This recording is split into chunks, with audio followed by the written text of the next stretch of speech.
प्रिय भक्तजनों, यह कहानी भगवान शिव और माता पार्वती की दिव्य शिक्षाओं का सार प्रस्तुत करती है। यह एक ऐसे भक्त और लालची व्यक्ति की कथा है जिनके जीवन में शिव चर्चा का अद्भुत प्रभाव हुआ है। आइए इस कहानी को विस्तार से समझते हैं। एक समय की बात है, कैलाश पर्वत पर भगवान शिव और माता पार्वती अपने भक्तों की भक्ति पर चर्चा कर रहे थे। माता पार्वती ने भगवान शिव से कहा, हे महादेव, आपने अपने भक्तों को कई बार उपदेश और वरदान दिए हैं, लेकिन कुछ लोग इन वरदानों का सदुपयोग करते हैं और कुछ लोग इन्हें अपने स्वार्थ के लिए इस्तेमाल करते हैं। मैं चाहती हूँ कि आप मुझे ऐसी कोई घटना सुनाइए जहाँ शिव चर्चा ने किसी के जीवन को बदल दिया हो। भगवान शिव मुस्कुराए और बोले, हे गौरी, मैं तुम्हें एक ऐसी ही कथा सुनाता हूँ। यह कहानी है एक सच्चे भक्त की और एक लालची व्यक्ति की, जिन्होंने अपने कर्मों के अनुसार परिणाम पाया है। एक गांव में दो व्यक्ति रहते थे।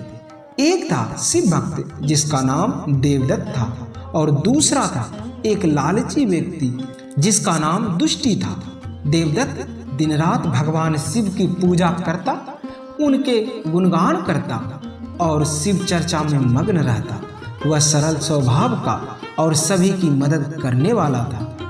दूसरी ओर दुष्टि एक लोभी और स्वार्थी व्यक्ति था। वह दूसरों की संपत्ति हड़पने और उन्हें धोखा देने में विश्वास रखता था। उसे देवदत्त की भक्ति पर भी हंसी आती थी और वह हमेशा उसे ताने मारता था। एक दिन देवदत्त ने अपने गांव में शिव चर्चा का आयोजन किया। उसने सभी गांव वालों को आमंत्रित किया। वहां भगवान शिव की महिमा का गुणगान किया गया और उनकी लीलाओं की कहानी सुनाई गई। जब दुष्टि ने इस योजना के बारे में सुना तो उसने सोचा, इस शिव चर्चा में बहुत लोग आएंगे, जरूर कुछ न कुछ धन संपत्ति दान में मिल जाएगी। क्यों ना मैं भी वहां जाऊं और अपनी चालाकी से कुछ धन हड़प लूं। दुष्टि शिव चर्चा में तो गया, लेकिन उसका उद्देश्य भक्ति नहीं बल्कि लाभ कमाना था। उसने ध्यान से सभी दान दाताओं पर नजर रखी और उनके उपहारों पर गिद्ध दृष्टि जमाई रखी। दूसरी ओर देवदत्त अपनी भक्ति में लीन था और शिव चर्चा में सभी को शिवदत्त की शिक्षा दे रहा था। भगवान शिव ने अपनी दिव्य दृष्टि से यह सब देखता रहा। माता पार्वती ने भगवान से कहा, हे महादेव, दुष्टि जैसे लोग तो भक्ति का अपमान कर रहे हैं, क्या आप इसे अनदेखा करेंगे?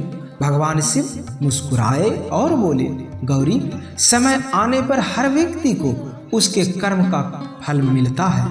दुष्टि को भी जल्द ही उनकी सजा मिलेगी।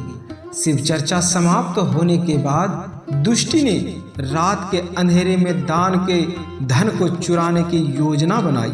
उसने देवदत्त के घर जाकर सारा धन चुरा लिया। उसे लगा कि उसकी योजना सफल हो गई और अब उन्हें कोई नहीं पकड़ सकता। लेकिन भगवान शिव ने अपनी लीला शुरू कर दी। जैसे ही दुष्टि ने धन लेकर अपने घर की ओर कदम बढ़ाए, वह रास्ता भटक गया। उसे चारों ओर अंधेरा और डरावने स्वर सुनाई देने लगे और वह जितनी आगे बढ़ता उतना ही भटकता गया। थककर जब दुष्टि ने हार मान ली और रोने लगा तो भगवान शिव वहां प्रकट हुए। उनकी तेजस्वी आकृति को देखकर दुष्टि कांपने लगा। शिव ने गंभीर स्वर में कहा, दुष्टि, तुमने भक्ति और सत्य के मार्ग को ठुकराकर अधर्म का मार्ग अपनाया। तुमने जो पाप किया है उनका परिणाम भुगतने के लिए तैयार हो जाओ। दुष्टि ने कांपते हुए माफी मांगी और कहा, हे महादेव, मुझसे गलती हो गई, कृपया मुझे क्षमा कीजिए। भगवान शिव ने उसे समझाते हुए कहा, क्षमा केवल उन्हीं को मिलती है जो अपने कर्मों से सबक लेते हैं और उन्हें सुधारते हैं। तुम्हें अपने पापों का प्रायश्चित करना होगा। जाओ और देवदत्त से क्षमा मांगो। जो धन तुमने चुराया है उसे वापस कर दो और सच्चाई का मार्ग अपनाओ। दुष्टि ने भगवान शिव के चरणों में गिरकर उनकी आज्ञा का पालन किया। उसने देवदत्त से माफी मांगी और चुराया हुआ धन लौटा दिया। इस घटना के बाद उसने लालच छोड़कर भक्ति का मार्ग अपनाया। यह घटना पूरे गांव के लिए एक प्रेरणा बन गई। लोग समझ गए कि भगवान शिव केवल सच्चे भक्तों का साथ देते हैं और अधर्मी को कभी माफ नहीं करते। देवदत्त की भक्ति और शिव चर्चा की महिमा सबके हृदय में बस गई। भगवान शिव ने माता पार्वती से कहा, गौरी, यह है शिव चर्चा का प्रभाव। यह भटके हुए को सही मार्ग दिखाती है और सच्चे भक्त को उसकी भक्ति का फल देती है। माता पार्वती ने प्रसन्न होकर भगवान शिव की प्रशंसा की और कहा, हे महादेव, आपके न्याय और करुणा से ही यह संसार संचालित होता है।